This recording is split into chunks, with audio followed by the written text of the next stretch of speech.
안녕하세요. 저는 이번 바이오 우수기술 설명회 사회를 맡은 서울테크노파크 윤종호 연구원입니다. 바쁘신 와중에 이번 설명회에 참석해주신 모든 분들께 감사의 말씀을 드립니다. 먼저 이번 바이오 우수기술 설명회에 대해 간단히 안내드리겠습니다. 이번 설명회는 바이오 분야 우수기술과 기술 소유자의 만남의 장을 마련하여 우수 연구자와 기술 수요 기업 간 기술 이전, 공동 연구를 활성화하기 위해 서울테크노파크, 인천테크노파크, 인비전 IP 컨설팅이 공동 주관하는 행사입니다. 이번 설명회에서는 가천대 길병원, 대진대학교, 아주대 의료원, 이화여자대학교, 그리고 차의과대학교 이렇게 총 5개 기관이 바이오 분야 8개 출품 기술을 발표할 예정입니다.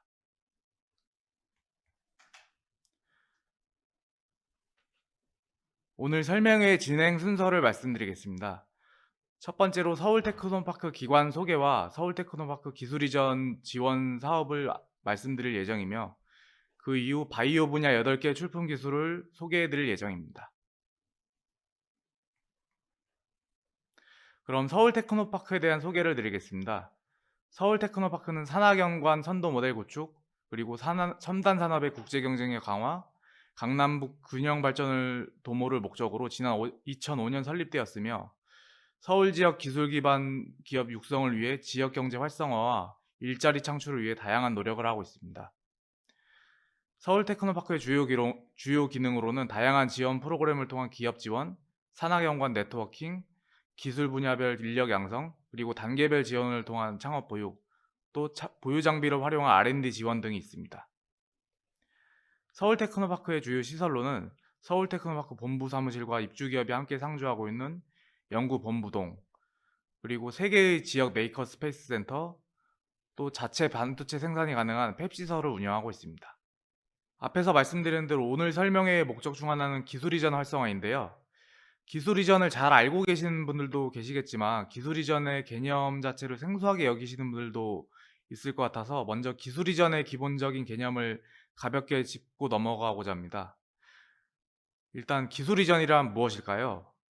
기술 이전법 제2조에서는 기술 이전을 양도, 실시권 허락, 기술 지도, 공동 연구, 합작 투자 또는 인수합병 등의 방법으로 기술이 기술 보유자로부터 그 외의자에게 이전되는 것으로 정의하고 있습니다.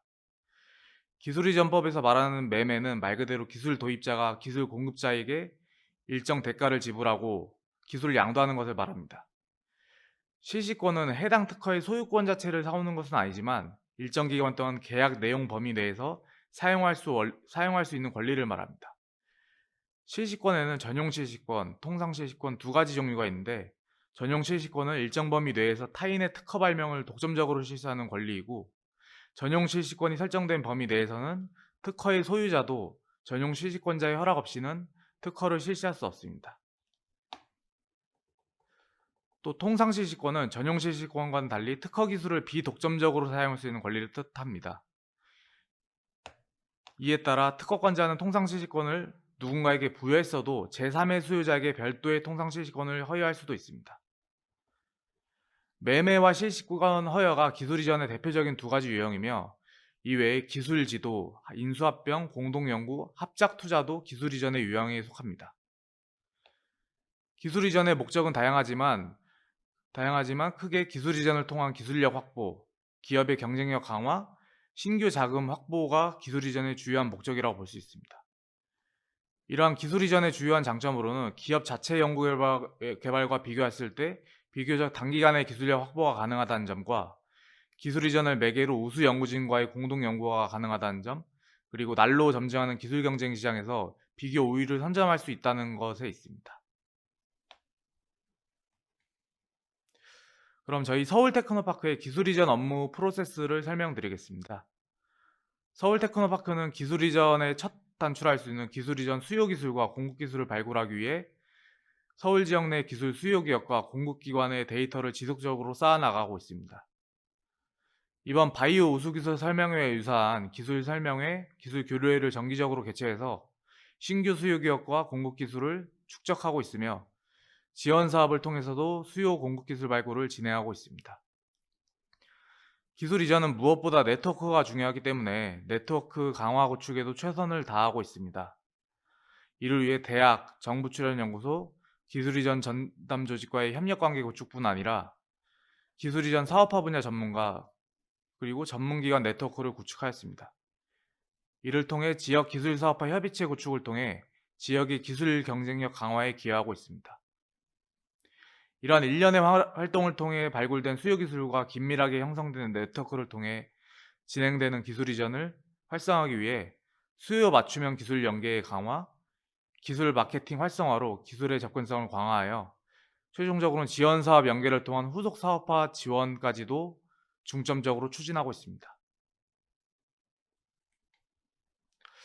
앞에서 말씀드린 기술 이전 업무 프로세스를 조금 더 자세히 설명드릴 텐데요. 이런 사진에서 보듯이 오프라인 상담회나 온라인 수요 기술 조사를 통해서 기업의 수요 기술을 접수하고 또 이렇게 파악된 수요 기술 토대로 서울 TP가 갖고 있는 공급 기술이나 또 공개 특허를 서칭해서 연관 기술을 매칭하게 됩니다. 서울 테크노파크가 자체적으로 매칭을 진행하는 경우도 많지만 기술의 분야나 난이도에 따라 외부 전문가나 전문기관을 연계해서 기술 매칭을 진행하기도 합니다. 이러한 절차를 통해 매칭되는 기술이 있으면 수요기업과 기술 공급기관 간의 기술 이전 미팅을 주선하고 이후 기술 이전 협상이나 계약서 검토와 같은 기술 이전 업무 실무를 지원하고 있습니다. 또 기술 이전의 최종 목표인 기업의 성공적인 사업화를 촉진하기 위해서 기술 이전 기업을 대상으로 서울 테크노파크 지원 사업을 통해 기업의 후속 사업화를 지원하고 있습니다. 이 부분은 뒤에서 보다 자세히 설명드리겠습니다. 서울 테크노파크 기술 분야 지원 사업 중 첫 번째로 수요기술 조사 사업을 설명드리겠습니다. 수요기술 조사 사업은 기술 이전 업무 제일 앞단에 있는 사업으로서 기업의 수요 기술을 발굴하고 파악하는 것이 목적인 사업입니다. 기업 대상으로 파악한 수요 기술을 대학, 출연연, 그리고 기업이 보유한 기술과 매칭 지원하고 있습니다. 지원 대상은 기술적인 애로사항을 가지고 있는 중소, 중견기업 또는 예비 창업자입니다. 접수처는 온오프라인에서 진행되는 서울 테크노파크 기술 상담회, 그리고 서울 테크노파크 홈페이지, 그리고 서울 테크노파크 기업 지원 이메일이며 저희 서울 테크노파크가 제공하는 수요기술 조사서를 함께 작성해 주셔서 제출해 주시면 됩니다. 다음은 우수기술사업화 지원사업입니다. 우수기술사업화 지원사업은 기술 이전을 완료하였거나 예정인 기업이 후속 사업화에 필요한 자금을 지원하는 사업입니다. 지원 대상은 서울 지역에 있는 기술 이전 완료 또는 예정인 기업입니다. 다만 기술 이전 계약서 내에 서울 테크노파크가 기술 이전 중개기관으로 포함되어 있어야 한다는 조건이 있습니다. 지원 금액은 기업당 최대 1,500만 원이며 2023년에는 4월, 6월, 8월 3차에 걸쳐 공고를 진행할 예정입니다. 지원 분야는 첫 번째로 비즈니스 모델 개발, 사업화 전략 수립, 국내외 시장 조사, 특허 동향 조사가 가능한 기술 사업화 컨설팅 분야가 있습니다. 두 번째로 시작품, 시제품, 기능 재량 제품 제작이 가능한 시제품 제작 분야. 세 번째로 산업재산권의 출원, 성능 시험, 제품 인증 등이 가능한 특허 시험 인증 분야가 있습니다. 네 번째로는 제품 및 기업 홍보 전시회, 엑스포, 박람회 등 행사 참가가 가능한 마케팅 분야. 그리고 다섯 번째로는 신규 디자인 또는 기존 디자인 개선이 가능한 디자인 분야가 있습니다. 마지막으로 기술 코칭 지원 사업입니다. 기술 코칭 지원 사업은 기업의 기술 경쟁력 강화를 위해 기업 맞춤형 기술 코칭을 지원해드리는 사업입니다. 지원 대상은 기업 경영한 과정에서 기술 애로사항을 보유한 중소기업입니다. 지원 내용은 기술사업화 분야 전문가 자문을 최대 5회까지 지원해드리고 있습니다. 내년도에는 4월부터 11월까지 상시적으로 공고를 진행할 예정입니다.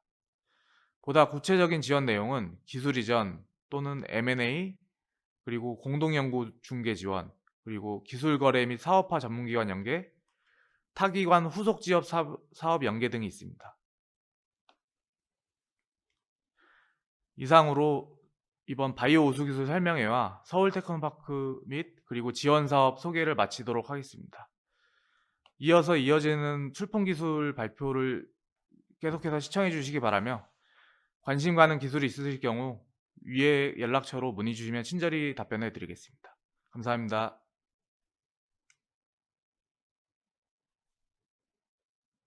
네, 그럼 오늘 8개 출품 기술을 발표로 시작하겠습니다. 바이오 우수 기술 설명의 첫 번째 출품 기술인 딥러닝 학습을 이용한 내시경 영상으로부터 용종 진단 방법, 장치 및 프로그램 기술을 가천대 길병원 김광기 교수님께서 발표하겠습니다. 네, 안녕하십니까. 저는 길의료재단 또는 가천대 의대의공학교실에 있는 김광기라고 합니다. 본 발명으로 함께 하신 분들이 박동균 선생님과 정준원 교수님이 계십니다. 저희가 오늘 소개해 드릴 제목은 딥러닝 학습을 이용한 내시경 영상으로부터의 용종 진단 방법, 장치 및 프로그램 관련된 내용을 소개해 드리고자 합니다. 저희가 연구 목표로 한 내용들은 인공지능 기술 기반으로 대장 내시경의 영상 정보를 분석하고 자동으로 용종을 인식하고 진단할 수 있는 인공지능 대장 내시경 진단 지원 시스템을 개발하고자 하였습니다. 저희가 큰 목표로는 용종 자동 인식을 하고 용종의 암 진단 기술을 하고 내시경 가이드 기술 개발을 하고자 하였습니다.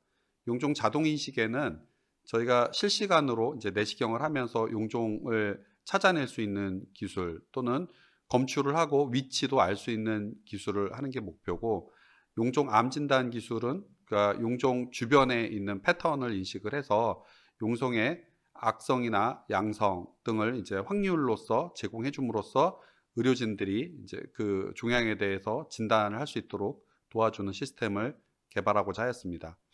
내시경 가이드 기술 개발은 그 내시경의 움직임을 추적을 해서 시술자의 적절한 속도도 유도를 하고 내시경에 용종이 촬영됐을 때 위치가 어딘지 이제 그런 것들을 저희가 제공해 줄 수 있도록 하는 기술들을 개발하고자 하였습니다. 그러니까 용종 유무 판단을 하기 위해서 이제 대부분 대장 내시경의 영상, 용종 유무에 대한 라벨을 아래와 같이 수행을 하였습니다. 대장 내시경에서는 보통 일반적으로 볼 수 있는 노멀 데이터와 여기 어브노멀 데이터로 해서 용종이 다음과 같이 되어 있는 것을 볼 수가 있습니다. 용종 위치 검출로서는 대장 내시경의 영상, 용종의 위치인데 이거는 화면에 보시는 것처럼 렉탱글 바운더리 영역을 정함으로 해서 의료진들에게 정보를 제공할 수 있도록 하였습니다. 저희가 AI 기반 용종 유무 분류 모델 개발을 하기 위해서 딥러닝 학습 알고리즘을 약 한 7,000건 또는 그 밸리데이션 셋을 하기 위해서 한 1,200건 정도를 사용을 하였습니다. 딥러닝 모델은 아래와 같이 구성을 하였고, 그 전이학습을 통해서는 이미지넷을 이용을 해서 좀 더 결과를 높이고자 하였습니다. 이미지 사이즈 전체는 뭐 1024, 1024 곱하기 사이즈고, 아키텍처 관련된 거는 레스넷 152 모델을 사용을 하였습니다. 전체적으로 저희가 나온 결과는 애큐러시 96% 정도의 결과가 나왔고, 각각 노멀과 어브노멀의 스페시피티하고 센시티비티 자체는 0.96과 0.89 정도고, 전체적으로는 0.94%의 결과를 얻을 수 있었습니다. 다음과 같이 AI 용종 유무 분류 모델 개발에서 다음과 같은 결과를 볼 수가 있겠습니다. 빨갛게 표시가 되어 있는 부분이 이제 확률 맵으로서 그 해당하는 영역이 용종이 있다라는 것을 표시해 주는 거라고 볼 수가 있겠습니다. 그러니까 빨간색으로 갈수록 확률이 더 높은 값이라고 볼 수가 있겠습니다. 대부분 저희가 예측하고자 하는 곳에서 잘 예측이 된 것을 볼 수가 있습니다. 아랫부분에는 수틀, 변이나 이런 것들의 노이즈가 있을 때도 잘 구분해내는 것을 볼 수가 있었습니다. 저희가 좀 더 학습 높이기 위해서 용종 위치 검출을 또 하기 위해서 레티나넷을 이용을 했고, 여기에도 역시 전이학습은 이미지넷을 이용을 했고, 저희가 레스넷을 이용해서 피처라이즈드 피라미드 메소드와 여기 클래스 서브넷들을 이용을 해서 이제 아래와 같이 약 한 10,000건 정도와 테스트 1,000건을 이용을 해서 구성을 하였습니다. 정지 영상을 가지고 저희가 테스트를 했을 때 10 크로스 밸리데이션을 이용을 했고, IOU는 30% 범위가 오버랩되는 데서도 저희가 검출을 할 수 있도록 인지를 했습니다. 10번을 반복했을 때 각 센시티비티와 폴스 포지티브 퍼 이미지의 양을 보면 센시티비티는 0.96%가 나오는 걸 볼 수가 있고, 한 장당 약 0.2개의 폴스 포지티브가 생기는 것을 확인을 하였습니다. 그래서 다음과 같이 동영상 테스트에서도 저희가 센시티비티가 96%, 그 프레임당 폴스 포지티브가 0.064 정도가 나왔고, 여기 보시는 것처럼 실제로 움직이는 영상 안에서도 잘 트래킹해서 검출하는 것을 볼 수가 있겠습니다. 그래서 용종 검출 모델 개발을 한 내용입니다. 그러니까 파란색, 그 그린 색깔로 되어 있는 것이 이제 전문의들이 매뉴얼로 표시한 부분이고, 레드로 되어 있는 부분이 딥러닝에서 컴퓨터가 찾은 부분이 되겠습니다. 여기 대부분은 잘 검출하는 것을 볼 수가 있겠습니다. 일부 뭐 위에서 세 번째인 경우에는 약간 미만성 질환처럼 퍼져 있는 질환에서도 잘 효과적으로 검출하는 걸 볼 수가 있고, 위에서 두 번째, 네 번째 줄에 있는 영상에서도 보시면 폴립이 이제 크거나 작거나 했을 때도 잘 검출을 하는 것을 볼 수가 있겠습니다. 이는 향후에도 더 많은 트레이닝을 한다면 좀 더 정확한 조그만 케이스에 대해서도 정확하게 검출을 할 수 있을 것으로 판단을 하고 있습니다. 내시경 움직임 가이드 기술 개발은 저희가 이제 내시경을 전문의들이 내시경을 집어넣을 때 어느 정도의 속도로 가고 있는지, 사실은 지금 현재 내시경에는 속도 가이드에 대한 기술들이 탑재가 되어 있지 않습니다. 그래서 현재 저희가 알 수 있는 벡터라이즈드 메소드를 이용을 해서 프레임 간 이동을 얼마 정도로 빠르기로 하는지를 정량화로 하고, 이거에 대한 속도 비교 분석을 통해서 저희가 캘리브레이션도 해주면서, 또한 이 벡터 분석을 통해서 어느 정도의 내시경의 위치가 가 있는지를 알 수 있도록 저희가 연구를 하였습니다. 실시간 대장 내시경 진단 프로세스는 다음과 같습니다. 내시경 장지로부터 영상 프레임을 저희가 받을 수 있고, GPU에 바로 할당을 해서 딥러닝 모델을 저희가 거쳐서 알 수 있도록 되어 있고, 더불어 프로세싱이 움직임 측정 알고리즘도 동시에 하게 됩니다. 딥러닝 모델에서는 GPU 모델에서 용종 유무, 용종 검출, 대장암 확률들을 각각 그 GPU들이 나눠서 계산을 하고, 이걸 순차적으로 결과를 제시해서 내시경 장비에서 전문의가 판단할 수 있도록 하는 프로세스를 갖추고 있습니다.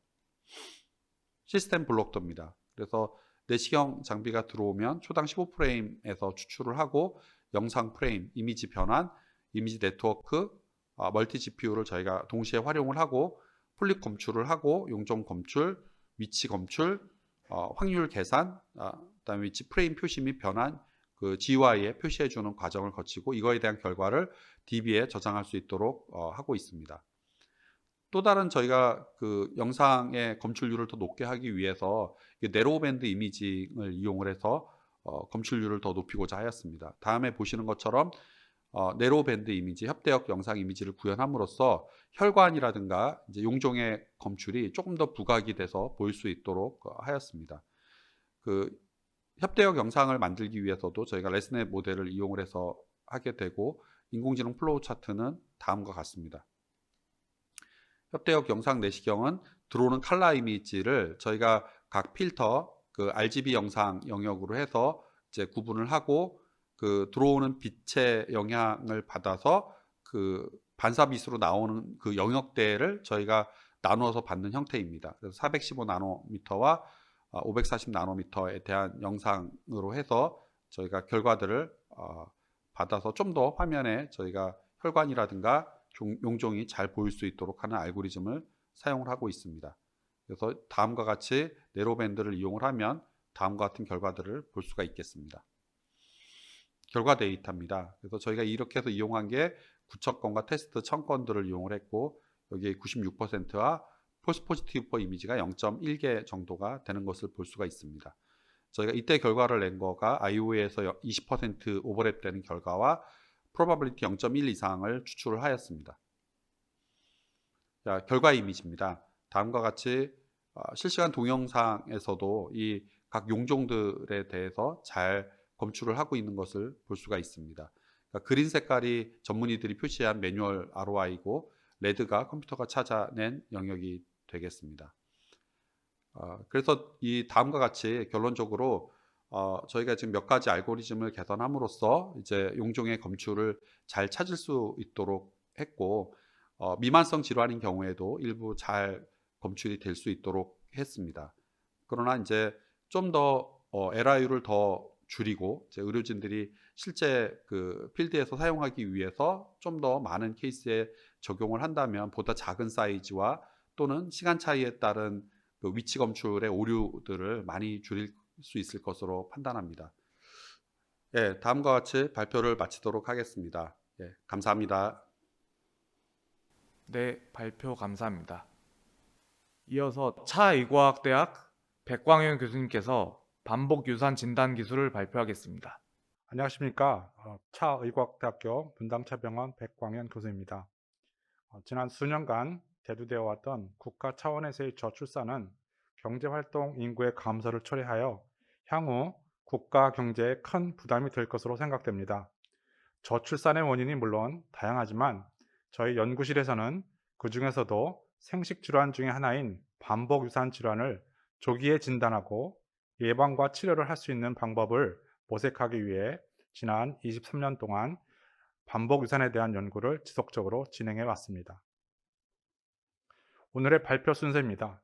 연구 배경, 대상 기술 소개, 그리고 기대 효과에 대해 말씀드리도록 하겠습니다. 먼저 연구 배경입니다. 반복유산이란 임신 20주 이전에 자연유산이 3회 이상 반복되는 경우를 말하며 100명 중 1명꼴인 약 1%의 여성에게 나타납니다. 반복유산의 원인은 자궁의 기형, 염색체 이상, 내분비 이상, 면역 및 감염 등에 의해 일어나며 연구자들마다 다르게 보고하고 있지만 적게는 25%, 많게는 50% 정도까지 반복 유산의 원인을 알 수 없다고 합니다. 더 흥미로운 것은 유산의 횟수가 증가될수록 재유산 확률이 점점 증가된다는 것입니다. 문제는 안타깝게도 현재까지 전 세계적으로 반복 유산을 간편하게 진단할 수 있는 진단 키트가 없다는 것입니다. 현재까지 나와 있는 반복 유산 검사 방법은 염색체의 정상 유무 확인을 위한 양수천자 검사, 제대열 검사, 그리고 육모막, 육모 생검 등이 있지만 시술이 어렵고 검사 비용이 많이 들 뿐만 아니라 유산 등과 같은 합병증을 초래할 수 있어 환자의 거부감이 매우 높습니다. 양수천자 검사는 산모의 복부를 통해 주사기를 삽입하여 양수를 채취한 후에 정상의 염색체 유무를 확인하는 방법이지만 출혈, 감염, 복통, 태아 손상, 유산기 진통 등과 같은 부작용이 동반될 수 있습니다. 제대열 검사도 산모의 복부를 통해 주사기를 삽입하여 탯줄에서 혈액을 채취한 후 정상의 염색체 유무를 확인하는 방법이지만 이 역시 태아 손실, 천자 부위에서의 출혈, 조기 파수, 감염, 태아 심박음 감소, 조산 등의 부작용이 발생할 수 있습니다. 마지막으로 육모막, 육모생검은 산모의 자궁 경관을 통해 관을 삽입하거나 산모의 복부를 통해 주사기로 태반 조직을 얻어 정상의 염색체 유무를 확인 검사하는 방법입니다. 하지만 양수천자 검사나 제대열 검사와 같이 태아 손실, 출혈, 감염, 양막 파열 등의 부작용이 또한 동반될 수 있습니다. 이와 같이 이들 검사는 모두 정상의 염색체 유무를 확인하기 위한 수단일 뿐입니다. 다음은 대상 기술 소개입니다. 저희 연구실에서는 지난 23년 동안 반복 유산의 다양한 원인을 규명하고자 많은 다양한 연구를 진행해 왔습니다. 그 중에서도 오늘 설명드릴 특허 내용은 두 가지 반복 유산 바이오마커에 관한 내용이 되겠습니다. 하나는 HTRA4라는 단백질 분해 효소이고 다른 하나는 PGK1이라는 인산화 효소로서 둘 다 정상 환자보다 반복 유산 환자의 혈액에서 낮게 발현된다는 것을 규명해 두 가지 모두 국내 특허 등록을 마친 상태이고 PCT 출원을 진행하였으며 이 중 하나인 HTRA4는 현재 개별 국가 출원을 해놓은 상태입니다. PGK1의 개별 국가 출원은 현재 준비 중에 있습니다. 먼저 HTRA4 단백질 분해 효소에 대해 설명하겠습니다. 반복 유산 환자의 혈액에서 이 단백질의 발현 정도가 정상보다 낮다는 것을 확인하고 이 효소의 생물학적 기능을 확인하기 위하여 크리스퍼-cas9 시스템을 이용하여 유전자 낫아웃을 수행하였습니다. 낫아웃을 수행하여 HTLA4의 발현이 정상적으로 일어나지 않게 되면 CCKA 분석이나 세포 증식 연관 단백질들의 발현량 분석을 통해 육모막 세포가 더욱더 증식하는 것을 확인하였고, 또한 흥미롭게도 육모막 세포의 전이 기능이 증가하고 사이클린 A나 사이클린 E와 같은 세포 주기 연관 단백질들의 발현량 분석을 통해 세포 주기가 더욱 빨라지는 것을 알 수 있었습니다. 이 밖에도 육모막 세포의 침습 및 접착 기능이 감소됨을 알아내었는데, 낮아진 이들의 기능이 유산을 초래했을 것으로 생각하고 다음과 같은 모델을 제시했습니다. HTLA4의 기능 연구에 관한 요약입니다. 원래 HTLA4는 태반 육모막 세포의 침습력과 접착력을 촉진시켜 태아가 자궁에 착상될 수 있도록 도와주는 기능을 합니다. 따라서 HTLA4가 적게 발현되는 환자의 경우 태아 육모막 세포 기능에 영향을 주고 태반의 형성, 발육 및 기능에서의 이상을 일으킴으로써 유산을 초래할 것으로 예상됩니다. 저희 특허가 가지고 있는 장점은 앞서 설명드린 검사 방법과는 달리 산모의 혈액을 통해서 이 단백질들의 발현량을 측정하여 반복 유산 환자를 선별할 수 있다는 것입니다. 현재 관련 논문이 투고되어 리비전 중에 있으며 곧 발표될 것으로 생각합니다. 다음은 PGK1 인산화 효소입니다. PGK1은 포도당이 피루베이트로 분해되는 해당 과정 중에 ATP를 생산하는 두 가지 효소 중 하나입니다. 또한 PGK1은 세포 내 여러 생물학적 과정에 관여하는 것으로 알려져 있는데, 해당 과정뿐만 아니라 혈관 형성을 억제하기도 합니다. 상피세포 분화에도 관여하며 오토파지에도 관여하는 것으로 알려져 있습니다. 현재까지 알려진 PGK1이 관여하는 질환은 암, 항암모니아 혈증, 그리고 신경장애 등이 있습니다.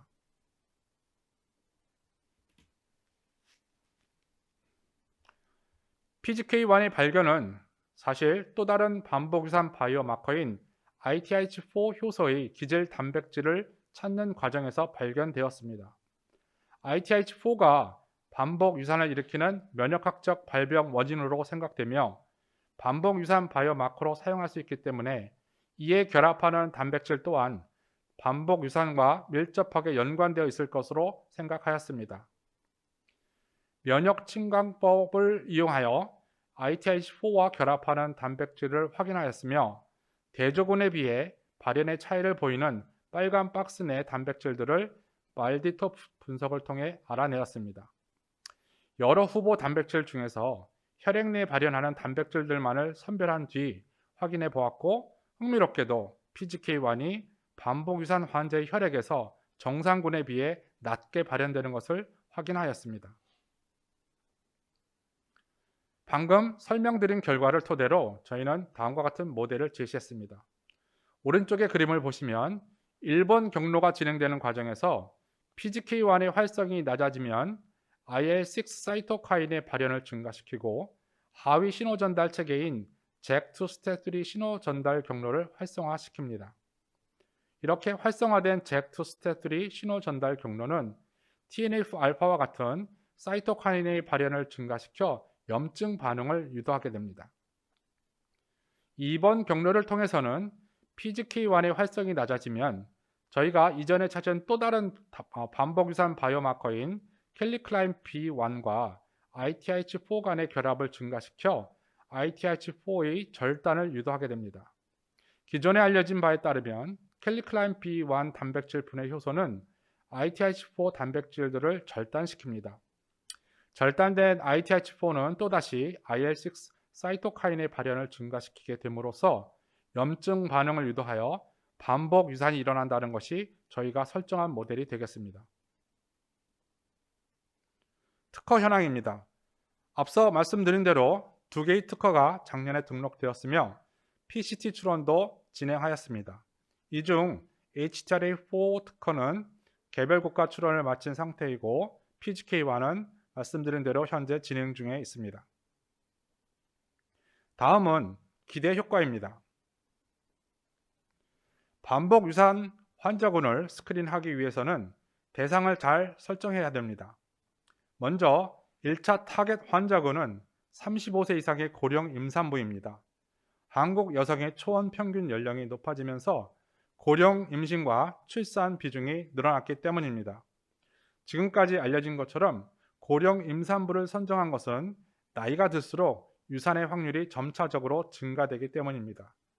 또한 2차 타겟 환자군으로서 첫 임신부를 선별하고자 하는데 출산 경험이 있는 환자군보다는 첫 임신한 산모들의 유산율이 더욱 높기 때문입니다. 국내 연간 전체 임신부 약 26만 명 중 1차와 2차 타겟 환자군의 숫자는 대략 19만 명에 이를 정도로 검사 건수는 매우 많을 것으로 생각되며 앞서 말씀드린 대로 전 세계적으로 반복 유산 진단 키트가 상용화되어 있는 것이 없기 때문에 향후 그 수요는 점차 증가할 것으로 예상되며 전 세계적으로도 수요가 매우 높을 것으로 생각됩니다. 본 특허 기술을 통해 진단용 바이오마커로서 키트를 제작할 수 있으며 소량의 혈액만으로도 진단할 수 있기 때문에 기존의 검사 방법과는 차별화가 될 것입니다. 또한 향후 조기 진단을 통한 예방 및 치료 방법을 제시할 수 있을 것이며 현재 진행 중인 추가 바이오마커 검증을 통해 진단의 정확성을 더욱더 높일 수 있을 것입니다. 지금까지 경청해 주셔서 감사합니다. 이상으로 발표를 마치겠습니다. 네, 발표 잘 들었습니다. 다음은 이화여대 김건아 교수님께서 디지털 기술을 활용한 인지기능 장애 환자 치료 및 진단 기술에 대해 발표하겠습니다. 안녕하십니까. 제가 오늘 소개해드릴 제가 연구하고 있는 주제는 인지기능 장애 환자를 위한 디지털 바이오마커 및 디지털 치료제 개발 관련 연구입니다. 잘 아시는 것처럼 치매 환자는 점점 늘고 있지만 저희가 현재 임상에서 환자에게 쓸 수 있는 약들은 없습니다. 여러 가지 약제가 개발되고 있지만 환자의 증상을 돌릴 수 있는 그런 약제가 없기 때문에 사실은 치매가 생기기 전에 예방을 하고 그다음에 치매 단계가 아니라 그 전 단계, 경도인지 장애 단계나 그 전에 인지 기능이 살짝 떨어질 때 조기 진단을 하면서 발견을 하거나 혹은 약물 치료가 아닌 어떤 비약물적인 치료로 환자의 증상을 개선시키기 위해서 이런 조기 진단을 위한 기술을 활용한 디지털 바이오마커나 혹은 생물학적 바이오마커 그리고 질환 예방을 위한 생활 습관 관리를 도와줄 수 있는 프로그램 그리고 인지 중재 치료라고 해서 뇌 훈련을 많이 시키면 뇌가 튼튼해지는 그런 프로그램을 제공하는 여러 치료들에 대해서 의사들의 관심이 늘고 있습니다. 또한 저희 나라뿐만 아니라 전 세계적으로 치매가 있어도 살던 곳에서 안심하고 잘 지낼 수 있도록 정책적으로 지원하는 것이 치매 관리의 기본 방향이 되고 있어서 특히 기관이 아니라 가정에서 그리고 내가 살고 있는 마을에서 환자들을 잘 돌볼 수 있게 도와줄 수 있는 기술 개발이 필요한 시점입니다. 저는 다양한 기술들을 활용을 해서 어떤 환자의 다양한 센서들을 활용을 해서 환자의 어떤 생체 신호들을 기록을 하고 그것들을 클라우드에 저장을 하고 그리고 거기에 환자들에게 맞는 전문가 기반의 서비스를 개발을 해서 다시 환자에게 제공해 줄 수 있는 어떤 디지털 바이오마커나 디지털 치료제, 특히 뭐 로봇과 같은 이런 치료제 개발에 관심이 많이 있고 이런 연구들을 진행을 하고 있습니다.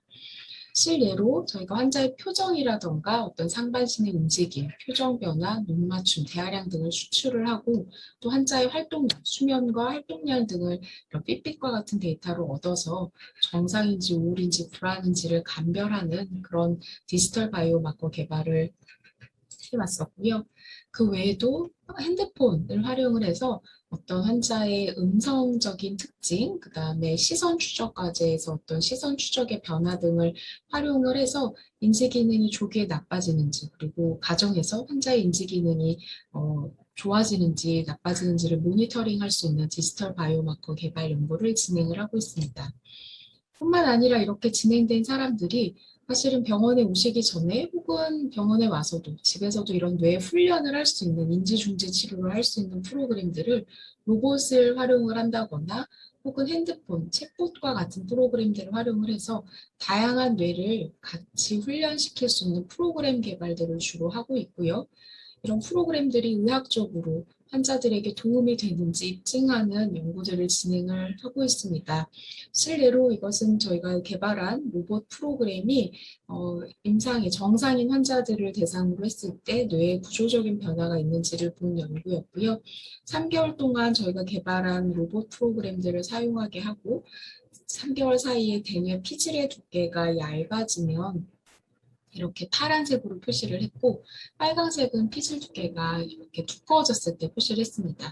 보시는 것처럼 3개월 동안 정상 노인군이 아무것도 하지 않았을 때 정상 노화에 의해서 대뇌 피질이 이렇게 파랗게 얇아지는 반면 컨벤셔널이라고 페이퍼 앤 펜슬로 저희가 훈련하는 프로그램을 했을 때는 그런 정도가 덜해졌고 로봇을 활용을 해서 훈련을 했을 때는 이렇게 노란색이 많아지는 대뇌 피질의 두께 변화가 두꺼워지는 것들을 발견을 해서 그 경향을 논문으로 발표한 바가 있고 최근에는 경도인지 장애 환자들에게 이런 로봇 기반의 가정에서 활용할 수 있는 인지중재 치료를 한 달 정도 저희가 예비 연구로 시행을 했었고 사용하지 않은 군과 사용한 군을 한 달 비교를 했을 때 컴퓨터 인지기능 검사에서 이런 작업 기억력이 로봇 사용군에서 컨트롤에 비해서 더 좋아지는 것을 발견을 해서 논문으로 발표한 바가 있습니다. 말씀드린 대로 저는 이런 다양한 기술을 활용을 해서 환자의 인지 기능을 모니터링할 수 있고 또 모니터링 후에 적절한 치료제를 개발하는 디지털 바이오마커와 디지털 치료제 연구들을 진행을 하고 있기 때문에 관련 기술을 가지신 기업이나 혹시 협업이 가능하신 경우에 더 좋은 기술이 환자들에게 안전하게 사용할 수 있도록 개발하는 협업을 진행하면 좋을 것 같습니다. 경청해 주셔서 감사합니다. 네, 발표 감사합니다. 계속해서 대진대학교 김호 교수님께서 Distinct Peptide Inhibitor for Ca-Space 기술을 발표하겠습니다. 안녕하세요. 저는 대진대학교 생명화학부 소속으로 있는 김호 교수라고 합니다. 제가 찾은 새로운 물질을 이용해서 최근에 특허 3건을 제출하였고 그 3건에 대한 핵심 내용을 요약 정리해서 말씀을 드리도록 하겠습니다. 제목에서 보시는 것처럼 캐스페이스라고 하는 중요한 효소에 대한 특이적인 억제제를 개발한 내용이 되겠습니다. 캐스페이스라고 하는 효소는 염증, 세포 자살, 세포의 성장에 매우 핵심적인 효소입니다. 캐스페이스 관련된 효소의 특허 개수만을 살펴봐도 약 3만 개 가까이 특허가 출원된 상태이고 그 해당 억제제들이 다양하게 특허 내지는 논문들로 보고가 되어 있습니다. 하지만 해당 특허에서 소개하고 있는 여러 좋은 효능에도 불구하고 여러 가지 부작용이 있는 관계로 부작용은 적고 캐스페이스 효소 특이적인 억제 효능을 나타낼 만한 신규 억제제 개발이 매우 필요한 상황입니다. 화면에 지금 복잡한 신호 경로가 나오고 있는데요. 캐스페이스가 세포 자살 경로에 얼마나 핵심적인 역할을 하느냐를 단면으로 보여주는 이미지가 되겠습니다. 캐스페이스는 여러 단계를 거쳐서 활성화되는데요. 먼저 세포 외부에서 스트레스나 세포 자살 신호가 들어오면 캐스페이스 8번이 활성화가 되고 캐스페이스 8번이 활성화되면 캐스페이스 9번을 경유하여 최종 캐스페이스 3번이 활성화되게 됩니다. 이와 같은 경로가 활성화되면 세포 자살이 촉진되기 때문에 세포 자살을 통제하는 데 있어서 매우 중요한 세포 속 중요 타겟이 바로 캐스페이스가 됩니다. 여러 질환에서도 세포 자살의 중요성이 보고되었는데요. 첫째, 퇴행성 신경질환, 그 다음에 간에서의 질환, 그 다음에 당뇨병과 관련된 췌장질환, 그 다음에 장내 염증까지도 다 세포 자살이 연관되어 있음이 많은 문헌에서 보고되고 있습니다. 다시 캐스페이스의 활성화 과정을 살펴보면 캐스페이스 8번을 시작으로 3번까지 이어지는 활성화 과정을 통해서 세포 자살이 조절됩니다. 면역세포 내에서의 캐스페이스도 최근 중요한 것으로 밝혀졌습니다. 본 그림에서 보는 것처럼 면역세포가 외부에서 들어온 감염성 미생물에 대해서 반응을 할 때 IL-1이나 IL-8과 같은 사이토카인을 분비하게 되는데, 이 사이토카인을 분비할 때 면역세포 속 캐스페이스의 활동이 매우 중요합니다. 따라서 면역세포 속 캐스페이스를 조절하는 것이 곧 면역질환을 조절하는 핵심 키가 되겠습니다. 지금까지 알려진 캐스페이스들은 그 기능에 따라서 다음과 같이 분류가 되기도 합니다. 캐스페이스는 염증에 관여되는 캐스페이스와 세포 자살에 관여되는 캐스페이스로 이렇게 나뉩니다.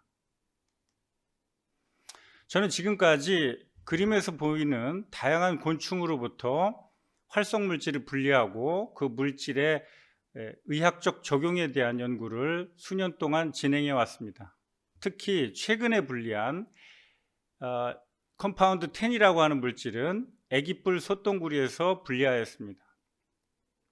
최초 분리 시점에는 항균 효능을 나타내는 물질 분리를 목적으로 컴파운드 10을 분리하였지만 후속 연구를 통해서 컴파운드 10이 단순한 항생 효과를 넘어 여러 질환 모델에 치료적 효능이 있음을 발견하였습니다.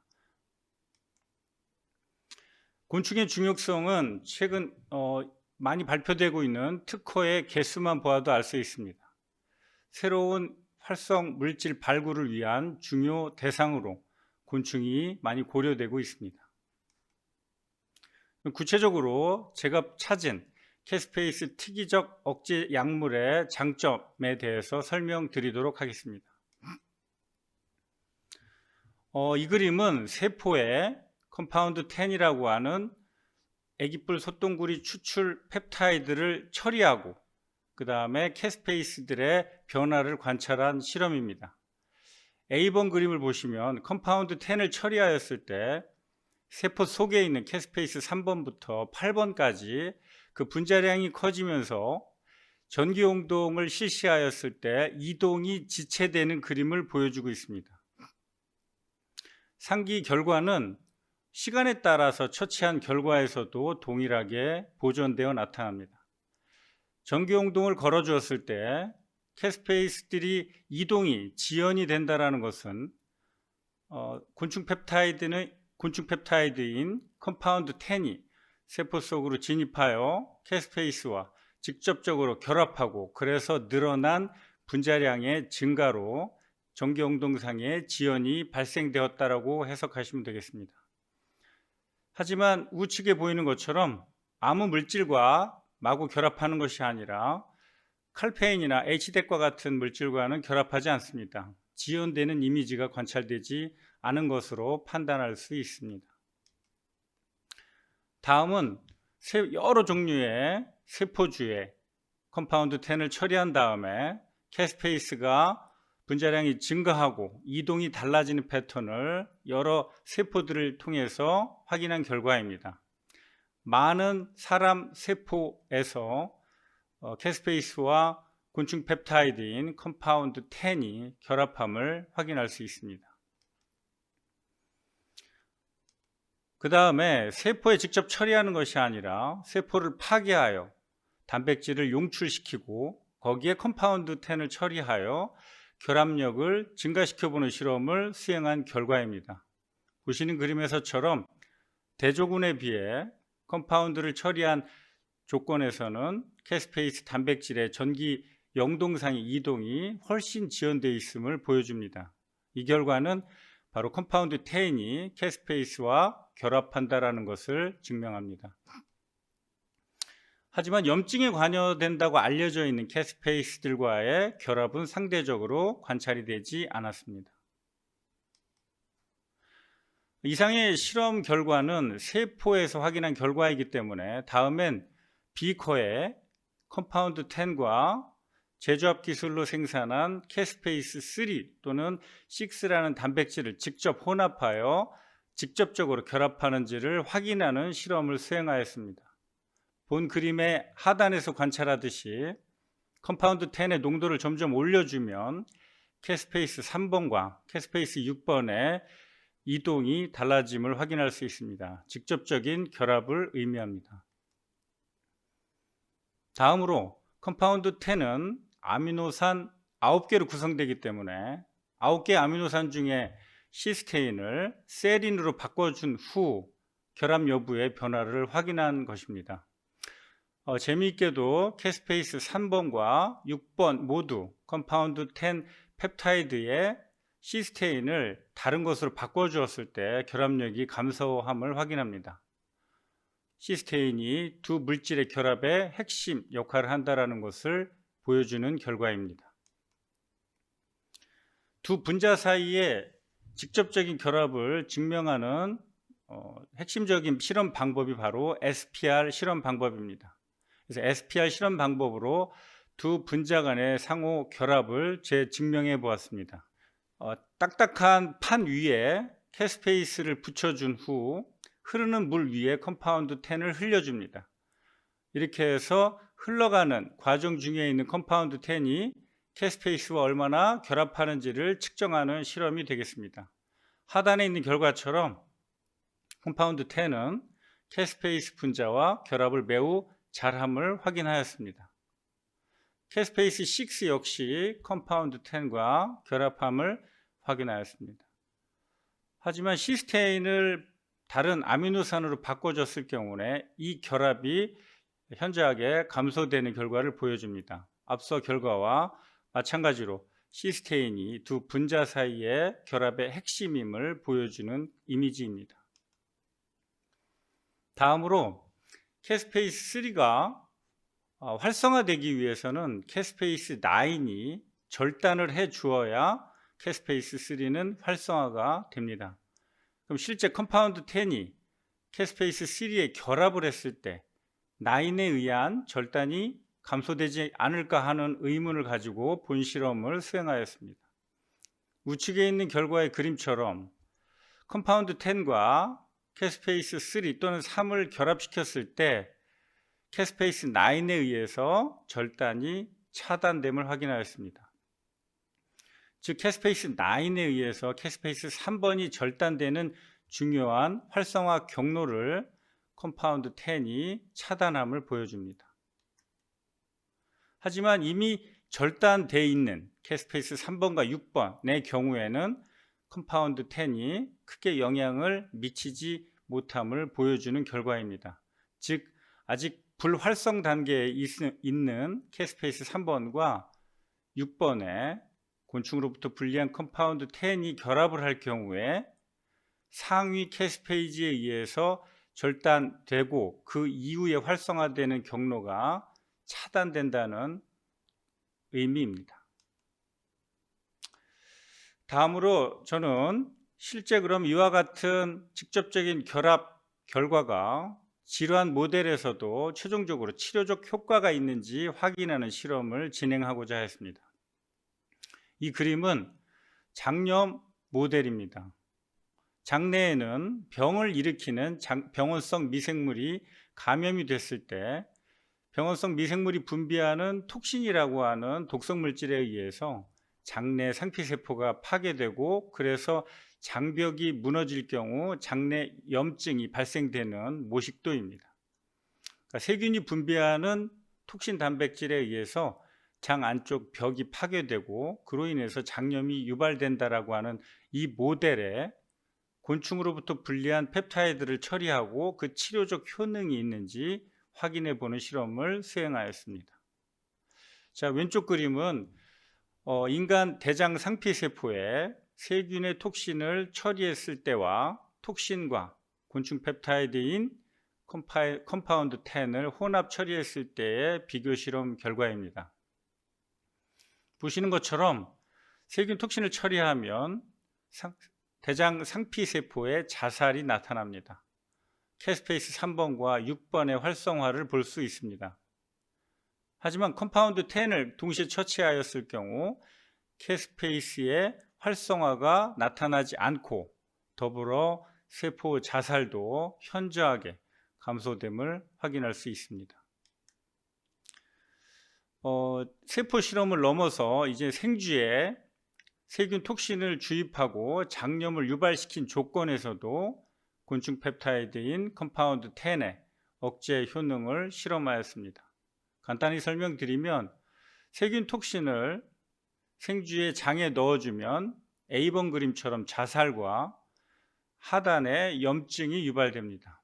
하지만 톡신과 컴파운드 10을 동시에 처리할 경우 세포 자살, 그 다음에 염증, 그 다음에 상피세포의 장벽 기능 훼손 모두가 의미 있게 회복됨을 확인할 수 있습니다. 다음으로 실제 주입한 약물인 컴파운드 10이 장까지 정확히 전달됐는지를 확인하려고 약물을 주입한 이후에 대장을 분리하고 실제 캐스페이스 3번과 6번에 결합했는지를 실험을 해본 결과 보시는 것처럼 캐스페이스 3번과 6번의 단백질의 전기 영동상 이동이 달라져 있음을 확인할 수 있습니다. 이 결과는 곤충 펩타이드인 컴파운드 10이 약물 주입하듯이 생쥐에게 주입했을 때 타겟 장기인 장까지 정확히 전달됐음을 보여주는 결과입니다. 다음으로 간 질환에 대한 치료 효능도 확인해 보았습니다. 알코올을 주입할 경우 간에서는 심각한 염증이 진행됩니다. 이때 간에서 염증과 자살이 진행되는 과정을 곤충 펩타이드인 컴파운드 10이 억제하는지를 확인해 보았습니다. 왼쪽에서처럼 알코올을 주입했을 때 캐스페이스 3번과 6번이 활성화되지만 컴파운드 10을 동시 처리하였을 때 그 활성이 억제되고 우측에서처럼 자살도 차단됨을 확인하였습니다. 실제 주입된 컴파운드 10이라는 약물이 간까지 정확히 갔는지를 확인한 실험, 우측의 실험에서도 간까지 정확히 컴파운드 10이 도달하고 캐스페이스 3번과 6번의 결합함을 확인하였습니다. 실제 염증 실험에서도 알코올 주입으로 인한 간의 염증이 모두 컴파운드 10에 의해서 회복됨을 확인하였습니다. 간의 조직 사진입니다. 간세포의 세포 자살이 현저하게 줄어들었음을 확인할 수 있었습니다. 세포 자살이 일으키는 질환 중 더 유명한 것은 바로 퇴행성 신경질환입니다. 파킨슨병이라고 이해하시면 되겠습니다. 파킨슨 질환 모델에 컴파운드 10을 처리하고 치료 효능을 확인해 보았습니다. 앞서 결과처럼 파킨슨 질환을 유발하기 위해 넣어준 6-하이드록시도파민에 의해서 캐스페이스 3번과 6번이 활성화되지만 컴파운드 10을 동시에 처치해주면 그 과정이 차단됩니다. 우측에 있는 신경세포 독성 이미지도 컴파운드 10에 의해서 회복됨을 확인할 수 있습니다. 이상의 결과들은 곤충에서 분리한 컴파운드 10이라고 하는 펩타이드 약물이 다양한 자살로 유발되는 질환들을 억제할 수 있음을 보여줍니다. 하지만 이 약물이 최종 신약으로서 개발되기 위해서는 약물이 가지는 독성이 없음을 증명해야 합니다. 그래서 전임상 수준의 간단한 실험을 제가 보안 실험으로 보여드리도록 하겠습니다.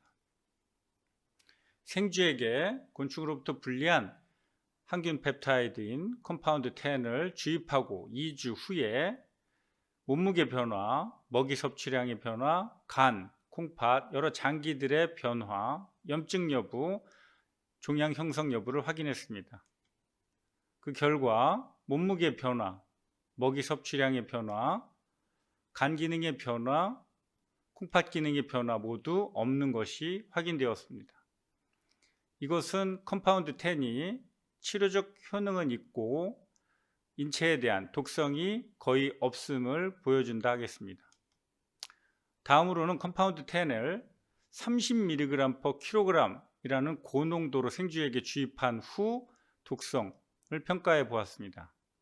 자세하게 설명을 드리지 않더라도 이 물질이 갖는 독성, 인체 독성은 거의 나타나지 않을 것으로 보여줄 만한 결과가 확인되었습니다. 자, 마지막으로 전임상 과정에서 보통 평가하는 유전 독성을 평가해 보았습니다. 컴파운드 10을 수컷에게 주입한 후 암컷과 함께 짝짓기를 하고 태어나는 새끼들의 마리수, 그 다음에 태어나는 새끼들의 암수 비율, 그 다음에 새끼들의 몸무게 변화들을 추적해 보았습니다. 이 결과 역시도 전혀 독성이 없음을 확인하였습니다. 이상의 결과들을 바탕으로 장염의 치료 효능이 있다라고 하는 첫 번째 특허와 그 다음에 면역세포의 활동을 억제한다라고 하는 두 번째 특허, 그 다음에 신경세포의 독성을 급격하게 낮춰줄 수 있다라고 하는 세 번째 특허를 출원하였습니다. 이것으로 제가 곤충에서 분리한 새로운 물질을 바탕으로 세포 자살의 핵심 물질인 캐스페이스를 통제해서 여러 가지 질환을 억제하는 새로운 치료 약물을 개발했다라는 내용을 요약하여 설명을 드렸습니다. 경청해 주셔서 감사합니다. 네, 발표 잘 들었습니다. 다음은 가천대 길병원 성기훈 교수님께서 방사선 치료 계획의 평가 방법에 대해 발표하겠습니다. 네, 여러분 안녕하십니까? 저는 가천대 길병원 방사선 종양학과에서 유방암의 방사선 치료를 담당하고 있는 성기훈 교수입니다. 이렇게 만나 뵙게 돼서 정말 반갑고, 이번에 바이오 우수기술 상담회에서 이렇게 발표를 할 수 있게 돼서 참 영광스럽게 생각합니다. 지금부터 제가 가지고 있는 특허에 대해서 간단히 설명을 드리겠습니다. 제가 가진 특허는 방사선 치료 계획의 평가 방법인데요. 참 두리뭉실한 제목이긴 하지만 대략적으로 말씀드리면 방사선 치료를 위한 설계를 평가하는 방법 중에 보시는 것처럼 거리 기반의 메소드입니다. 기존에는 볼륨 기반의 방식을 많이 썼었는데 거리 기반으로 전환해서 여러 가지 장점을 가지고 있는 특허가 되겠습니다. 아마도 이 영상 보시는 분들은 대부분 방사선 치료 관련 되신 분이 보시겠지만, 혹시라도 비슷한 물리적 고민을 하고 계시는 분들에게는 약간 도움이 될 수 있을 것 같아서 한번 말씀을 드려보겠습니다. 자, 이렇게 우리가 산의 모양과 높이를 표현할 때 보시는 것처럼 등고선을 사용하게 됩니다. 그래서 방사선 치료를 설계할 때는 어떻게 보면 이렇게 산을 쌓아 올린다고 생각을 하시면 되는데요. 무슨 말씀이냐면, 우리가 치료하고자 하는 어떤 종양에는 방사선의 양을 높이 쌓아 올리고, 바로 주변의 정상 조직은 최대한 낮게, 그래서 방사선 치료 설계가 정말 잘 됐다 하는 것은 산이 거의 이렇게 직각으로 올라가서 직각으로 내려오는, 그래서 우리 방사선 치료하는 방사선의 양을 등고선으로 표현했을 때 직각으로 떨어지는 그런 도즈 스티프니스를 가질 수 있다, 경사를 가질 수 있다 그러면 좋겠죠. 그래서 하지만 물리적으로 그건 거의 불가능하기 때문에 이 얼마만큼 이 종양 주변에 용량곡선이 아주 경사가 깊게 떨어지게 할 수 있는, 이게 이제 치료 계획을 평가하는 그런 지표가 되겠습니다. 그런데 방사선 치료 이렇게 보시는 것처럼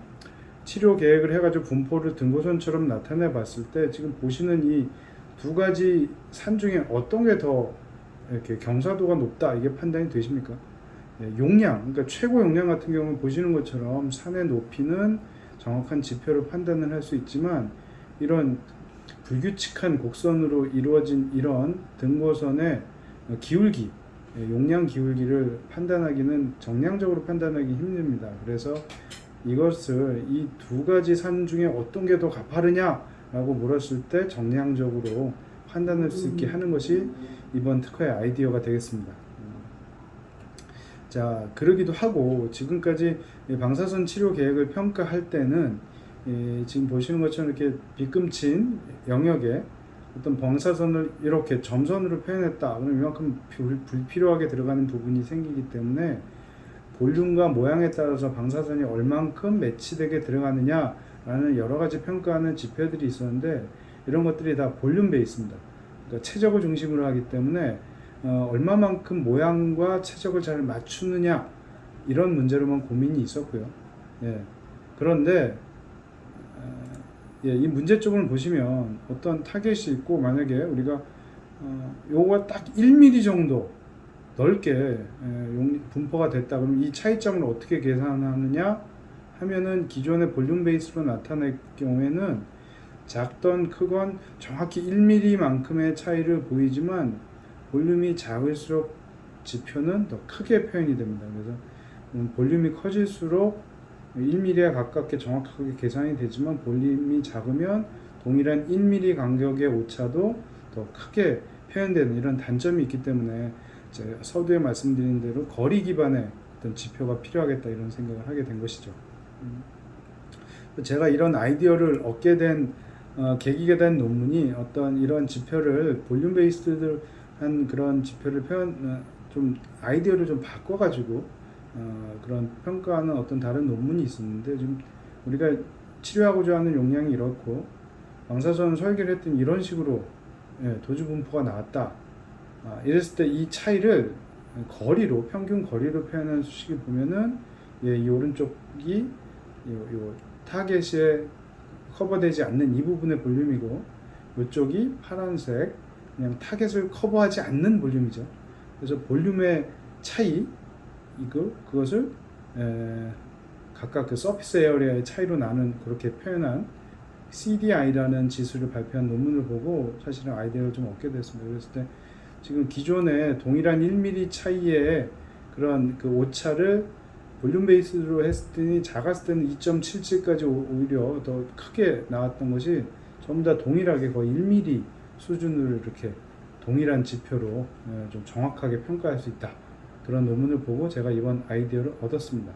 그래서 이 아이디어의 일단 기본 컨셉은 이 어떤 산의 등고선들은 절대 겹치지가 않습니다. 그래서 마찬가지로 우리가 등고선처럼 방사선 도주의 등고선, 그래서 아이소 도주라는 표현을 하는데 아이소 도주 서피스들은 절대로 겹치지 않고 다른 등고선과 마찬가지로 이 등고선의 간격이 좁아질수록 도주 그레디언트는 급격하게 변한다. 쉽게 얘기해서 가파른 가파른 기울기를 갖는다. 이렇게 표현할 수가 있겠습니다.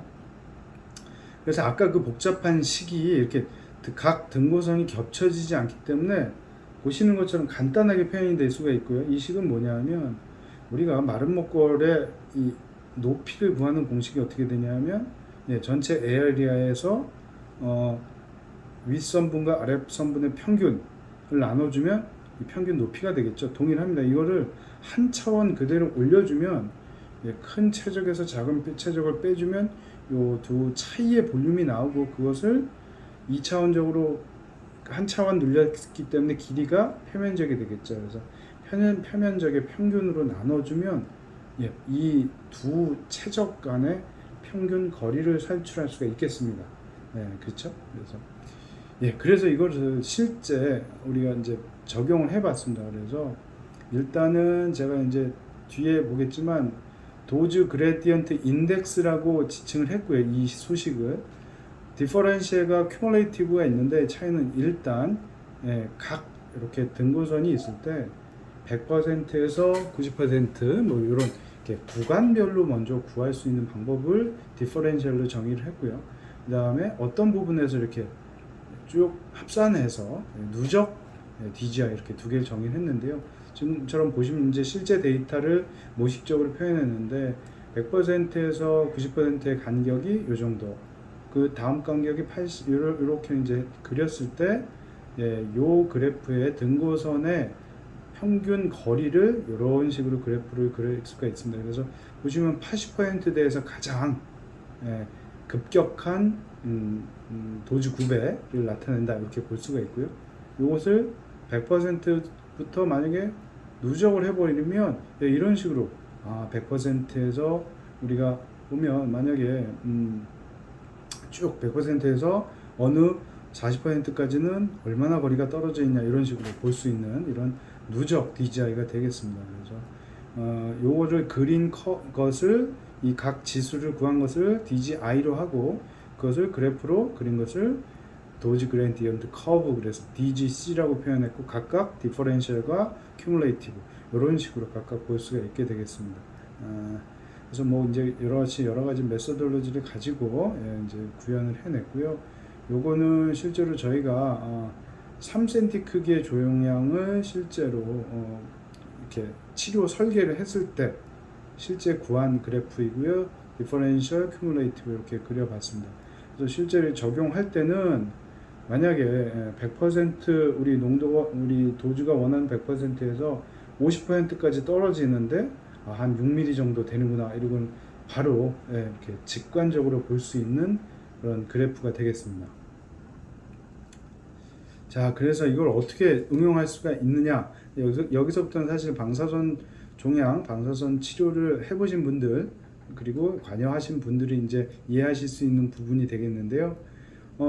일단은 방금 보신 것처럼 이전의 지표들은 단순하게 그냥 숫자 하나로 표현이 되는 것에 반해서 그래프로 표현하기 때문에 전체 도주 영역에 대해서 우리가 한 번의 눈으로 볼 수가 있고요. 이전에 DVH처럼 어떤 라이벌 플랜을 비교하는 그런 게 바로 직관적으로 그래프로 볼 수가 있습니다. 그 다음에 어떤 우리가 프리스크립션 도주, 아이소 도주 어디다가 70%냐 100%냐의 프리스크립션을 할 때 어디 하는 게 좋으냐 그래서 옵티멀 도주 레벨을 찾는 데 쓸 수가 있겠습니다. 그 다음에 의학 물리적으로는 과연 우리가 플랜을 돌릴 때 몇 아크를 돌리면 가장 좋은 플랜이 나오느냐 이런 식으로 빔 퀄리티를 측정하는데 이렇게 이용할 수도 있겠습니다. 방금 근데 이제 더 중요한 것은 이 플롯 하는 그 테이블이 그 각 엑시스가 우리가 가장 중요하게 쓰고 있는 DVH와 동일하게 한 그래프에 그릴 수 있기 때문에 더 좋다는 말씀이고요. 보시는 것처럼 자 일단은 이것은 동일한 플랜을 프리스크립션을 어디 아이소도지 하느냐 그래서 70% 80% 이렇게 해서 했을 때 DVH를 그려보면 여기 보시는 것처럼 90% 라인에다가 15그레이 싱글로 아까 플랜을 했기 때문에 프리스크립션 하면 이렇게 그 다음에 85 이렇게 쭉 올라가는 건 이건 이해를 하시겠죠. 그래서 DVH가 동일하게 프리스크립션을 어디다 하느냐에 따라서 이렇게 보는데 동일한 플롯에 DGC를 바로 그릴 수가 있겠습니다. 보시면 90% 아이소도지에 프리스크립션을 하면 농도 구배가 이런 식으로 떨어지고요. 점점 내려감에 따라서 내려가죠. 오히려 보면 이제 여기서는 70% 라인에서는 가장 낮지만 교차돼서 이렇게 올라가고 그래서 보면 이걸 DGC를 통해서만 보면 80% 라인의 프리스크립션을 할 때 여러 가지 도주 구배와 스티프니스는 가장 좋은 걸로 이렇게 표현이 되죠. 그래서 참 실질적으로 저희가 배워오기도 옛날에 SRS 플랜 할 때는 80% 정도의 프리스크립션 하는 게 여러 가지로 좋다라고 했었는데 그게 이렇게 농도 구배에서도 도주 구배에서도 이득이 있다라는 걸 이렇게 그래프로 한눈에 볼 수가 있습니다. 다시 한번 말씀드리지만 플랜을 결정할 때 가장 중요하게 저희가 반드시 보는 DVH 화면에다가 DGC를 바로 볼 수가 있기 때문에 아주 굉장히 이게 그 활용도에서는 굉장히 뛰어나다 이렇게 말씀을 드릴 수가 있겠습니다. 역시나 그 동일한 내용이지만 이렇게 디퍼런셜로 봤을 때 농도 구배가 가장 스티프한 이 구간에 아무래도 프리스크립션 하는 게 제일 좋겠다라는 게 눈으로도 이렇게 볼 수가 있겠습니다. 다음은 이제 방사선 물리 하시는 분들이 주로 이제 고민하는 부분인데 그럼 아크를 많이 돌리면 많이 쓰면 많이 쓸수록 플랜이 더 좋아지느냐 라고 이제 했을 때 동일한 플랜을 1아크서부터 7아크까지 이렇게 한번 썼을 때 이런 식으로 DVH는 아무래도 1, 2, 3가 제일 스티프하게 떨어지지만 DGC로 봤을 땐 그렇지가 않죠. 그래서 한 4개, 5개 정도일 때 가장 이게 DGC 입장에서는 도지 그레디언트 입장에서는 좋은 플랜이다. 이렇게 이제 아크 수까지 결정을 할 수가 있겠습니다. 요거는 이제 동일한 내용인데 그 브레인스템하고 가까운 플랜을 했을 때, 그죠? SRS 중 브레인스템에 영향을 미치는 것까지 좀 봤을 때 아크수, 그다음에 전체 타겟에 미치는 DBH와 옆에 노멀 티슈의 영향까지 고려를 해서 봤더니 역시나 5개 정도에서 5개, 6개 정도에서 제일 좋은 도즈 스티프니스와 브레인스템에 미치는 영향도 가장 적게 나타나는 것을 확인할 수가 있었습니다. 또 IMRT로 하느냐, 뭐 아크로 하느냐에 따른 차이까지도 이렇게 DVH와 그다음에 뭐 이렇게 요거는 아크고 여기 IMRT거든요. 그래서 확실히 IMRT가 도즈 스티프니스 쪽에서는 안 좋다라는 걸 바로 눈으로 확인할 수가 있습니다. 그래서 요게 과연 이제 맞느냐? 그래서 이건 이제 이 저의 아이디어가 정말로 얼마나 정확한지에 대해서 수학적으로 먼저 풀어봤습니다. 구체에 대해서 D라는 거리를 주고 정육면체에서 역시 D라는 거리를 띈 이 오차를 DGI가 얼마나 정확하게 계산하느냐. 그래서 산술식을 통해 쭉 풀어봤더니 이런 D라는 오차는 이렇게 계산이 되고요. 오차는 만약에 이하, 그러니까 요 상자의 길이가 10mm이고 뭐 이럴 때 있을 때 거의 그 1mm 오차가 1mm에 해당하는 오차는 0.0055 정도, 그 다음에 0.3mm에 대한 오차는 0.0002mm까지 굉장히 정확하게 산술적으로는 이렇게 증명을 해냈고, 그 다음에 저희 프로그램에 의해서 말도 안 되는 도형을 하나 그려놓고 역시나 1mm 간격으로 쭉 늘려놨을 때 실제로 DGC를 산출해 봤습니다. DGI를 산출했을 때 거의 1mm, 2mm 요게 정확하게 계산이 되는 것을 확인할 수가 있었습니다. 자, 그래서 다시 한번 이제 마지막으로 정리를 드리면 지금까지 DVH나 그다음에 유관 도주 분포 확인 이런 것을 통해서 방사선 치료 계획을 질을 판단하는 거지만 새로운 또 한 가지, 그러니까 기존 거를 무시한다는 것이 아니고 거기에 더해서 뭐 추가적으로 할 수 있는 새로운 방법을 제시했다는 것이고요. 그 다음에 이 도즈 그레디언트, 그러니까 용량의 구배를 전반 좀 이해 쉽고, 그 다음에 전반적으로, 그 다음에 전체 영역에 대해서 한눈에 판단할 수 있는 툴이다. 그죠? 그리고 이건 뭐 다른 어떤 것으로도 제시할 수 없는 그런 정보를 한눈에 표현을 해줍니다. 그래서 DVH와 DGC를 같이 쓰면 타겟 커버리지와 도즈 구배까지 한 번에 볼 수 있는 이런 좋은 툴이다. 이렇게 말씀드리고요. 그래서 이런 방사선 치료에 대한 프로그램을 개발하시는 업체분들의 많은 관심 좀 부탁드리고, 요거 이렇게 넣어서 DVH하고 종합을 하면 우리가 도주 평가하는데 굉장히 더 파워풀한 툴이 될 수 있으니까요. 이렇게 말씀을 드리고 마치겠습니다. 지금까지 들어주셔서 대단히 감사합니다. 네, 발표 감사합니다. 이어서 가천대길병원 김광기 교수님께서 골절 검출 방법 및 이를 이용한 디바이스 기술을 발표하겠습니다. 네, 안녕하십니까. 저는 그 길-의료재단 의료기 융합센터에 근무하고 있는 김광기입니다. 함께 하고 계시는 분은 저희 신경외과의 이기택 교수님과 정태석 교수님이 함께한 연구로 연구의 제목은 골절 검출 방법을 이를 이용한 디바이스가 되겠습니다. 저희 연구 배경은 두경외사 환자에서는 두개골 골절이 많이 있습니다. 뇌출혈, 감염 등의 악화 가능성이 있고 신속하고 정확한 진단이 필요합니다. 그래서 이를 기반으로 이제 딥러닝을 이용을 해서 이제 기계학습 방식의 접근도 하고 이 객체 검출하는 알고리즘도 하고 딥러닝을 이용한 많은 연구들로 해서 이렇게 진행이 되고 있는 것을 저희가 단순 방사선 영상에서 두개골 골절을 찾는 연구를 하고자 했습니다. 그래서 단순 방사선 촬영 영상에서 두개골 골절을 자동적으로 찾는 딥러닝 알고리즘의 진단 성능을 분석, 평가하고 이를 임상 적용 가능성을 알아보고자 하였습니다. 저희가 이제 활용한 인공지능들로서는 이렇게 그 RCNN 기법을 해서 투 스테이지 디텍션하고 선택적 알고리즘을 적용한 내용도 적용을 해본 바가 있고, 욜로 모델을 이용을 해서 RCN의 단점인 속도 문제를 저희가 해결하기도 했고, SSD 방법을 이용해서 기존 욜로의 문제점인 성능 검증을 높이면서도 속도 유지를 하고자 하였습니다. 레티나넷을 이용을 해서 저희가 그 전체적인 클래스 불균형을 해결하고자 했습니다. 그래서 저희가 데이터는 2015년도에서 2018년도까지 영상의학과 전문의에게서 판독한 두개골 골절 진단 약 565명을 가지고 했고, 신경외과 전문의가 확인한 환자도 저희가 검증을 했고, 과거 두부 수술 복합 분쇄 함몰 골절이 심한 환자들도 저희가 제외를 했고, 정상 환자 한 260명, 두개골 골절 환자 481명, 저희가 오그멘테이션을 해서 약 2,000장 정도의 영상을 가지고 분석을 하였습니다. 그래서 보통 이제 두개골 골절을 하기 위해서 이렇게 전후상, 전후 반축이상, 전후 측면상 관련된 영상들을 가지고 저희가 판독을 하게 되겠습니다. 그래서 다음과 같은 영상의 형태를 볼 수가 있겠습니다.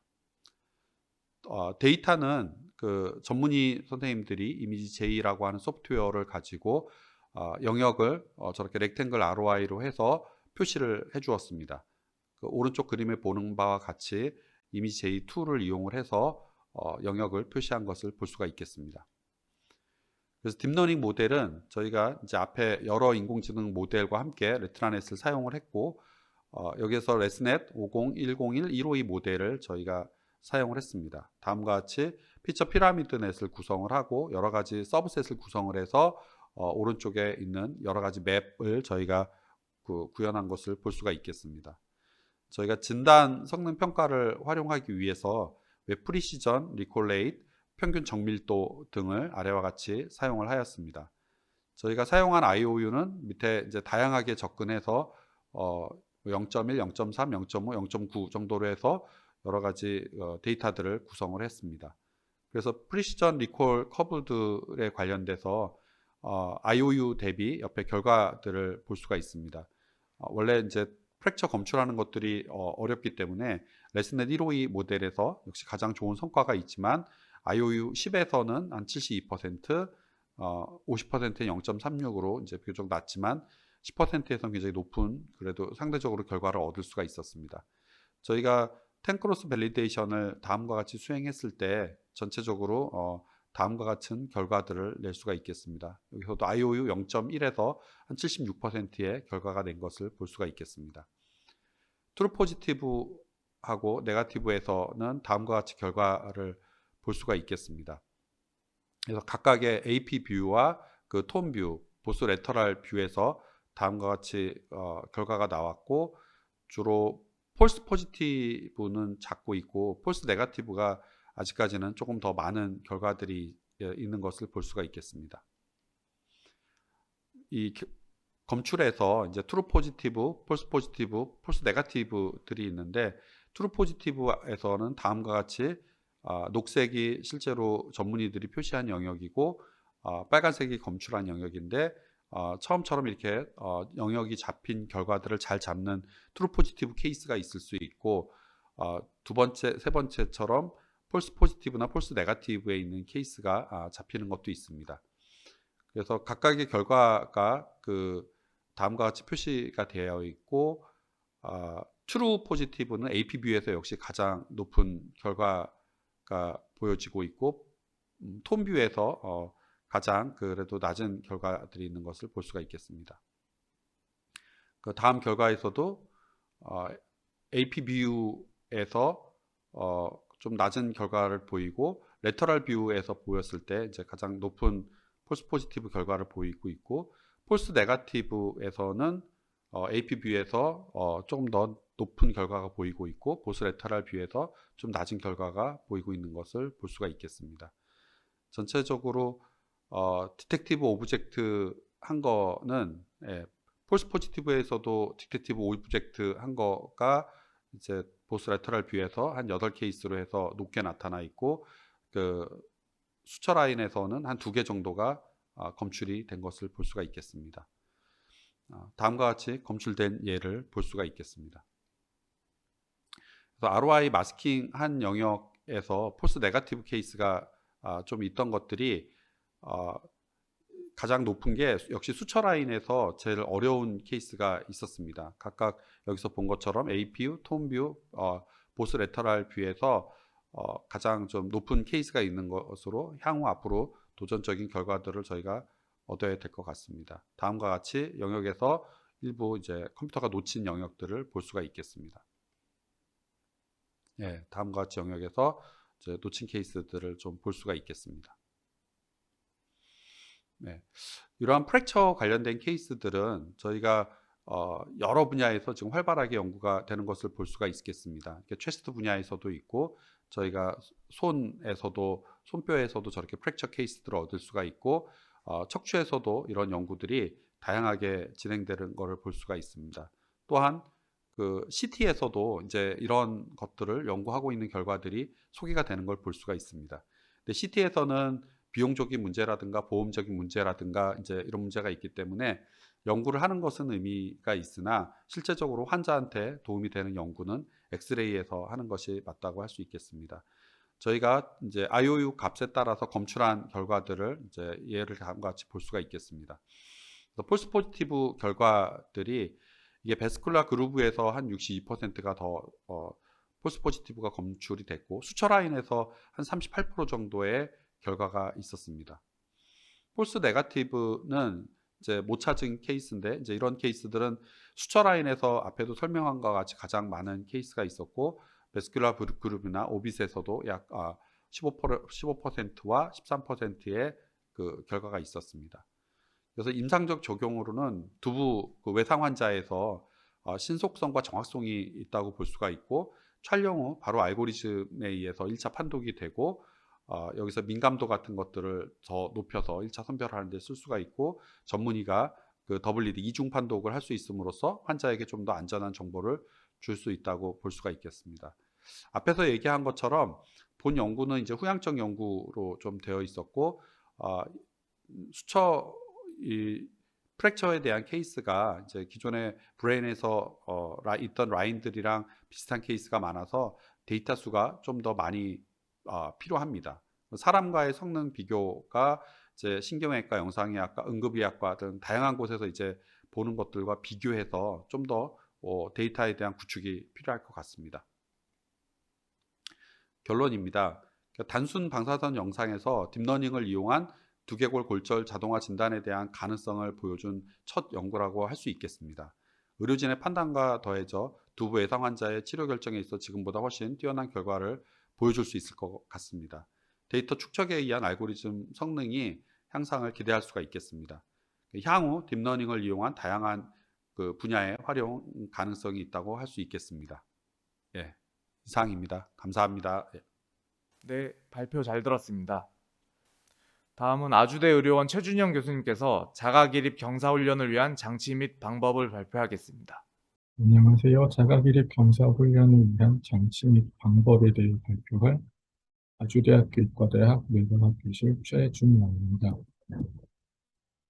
제가 말씀드릴 내용은 다음과 같고, 실시는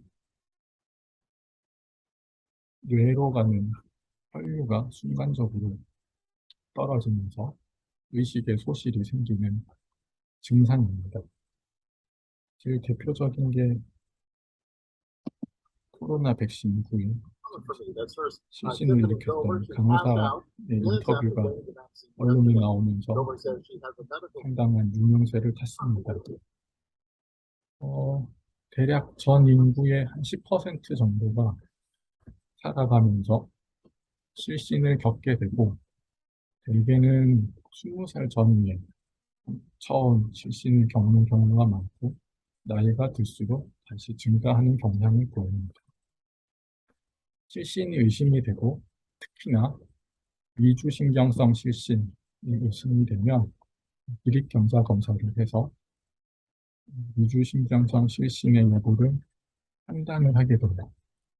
기립경사 검사는 옆에서 보시는 그림과 같이 70도로 대략 1시간까지 환자를 기립을 시켜놓고 여러 가지 혈압, 심전도, 맥박 등을 재면서 환자의 증상이 나타나는지를 확인을 하게 되고 기립경사 검사의 결과에 따라 혈압만 떨어지는 경우, 맥박만 떨어지는 경우, 같이 떨어지는 경우 등이 나타나게 되고, 퇴행성 질환에서, 신경 퇴행성 질환의 일부에서는 비립성 저혈압이 점점 진행을 해서 실신을 하는 경우들도 발견이 됩니다. 실신의 첫 번째 치료는 생활 습관의 변화인데, 이와 더불어 기립경사 훈련이 권고되고 있는 것 중에 하나입니다. 기립경사 훈련에 대한 메타 분석에서 기립경사 훈련이 어, 하지 않았던 분보다 좀 더 좋은 결과를 보였다는 메타 분석 결과도 있어서 현재 국내에서는 다음과 같은 기준에서 기립경사 훈련이 급여를 인정해주고 있습니다. 또한 이와 비슷하게 이런 미주신경성 신신뿐만 아니라 다양한 비슷한 증상을 나타내는 질환들에서도 기립경사 훈련이 도움이 될 수 있습니다. 병원에서 하는 기립경사 훈련은 기립경사 검사를 반복해서 시행을 하는 겁니다. 그래서 실신이 일어나기 전까지 혹은 1시간 정도 기립경사를 두고 세워놓게 되는데, 문제는 이런 경우 환자가 매일 내원을 하든지 아니면 입원 치료를 해야 하고, 그럼 병원은 또 다른 경사 테이블을 구매를 하거나 인력을 보충해야 되는 문제들이 발생할 수 있습니다. 그래서 자가에서 기립경사 훈련을 하는 방법들이 교육이 되었고, 다음과 같은 방법으로 이루어지고 있습니다. 여기는 이제 벽에 어깨와 등을 대고 발을 앞으로 내서 어느 정도 경사를 이제 주는 훈련을 하는 것이고, Basically 비디오를 means if you 보시면 stand up against the wall like this, your feet are about 1 foot away from the wall, your shoulders 벽에서 are up 발을 against the 떼고 wall like this, 어깨를 and 붙이고 you're 서서 replicating 훈련을 how 하게 you 됩니다. base 하지만 문제는 이 환자들의 수능도가 낮기 때문에 치료의 효용성에 대한 의문이 가해지고 있습니다. 특히나 자가기립경사 훈련의 경우 결국엔 행위자에 의존하기 때문에 행위자들만이 기립 각도가 다를 수가 있고, 시신에 의한 부상의 위험성이 있고, 이 훈련에 대한 수능도를 오로지 행위자의 보고에 의존해야 되는 문제가 있습니다. 그렇기 때문에 자가기립 경사 훈련을 일정하고 안전하고 꾸준하게 할 수 있는 방향으로 간다면 조금 더 이러한 증상을 가지고 있는 환자들에게 도움이 될 것 같습니다. 그래서 항상 같은 각도로 일정하게 미리 쓰러지기 전에 위험하다는 알람을 주게 되고 꾸준하게 시행을 할 수 있도록 하게 되면 훨씬 더 수능도가 높아지고 효과가 좋아질 거로 예상하고 있습니다.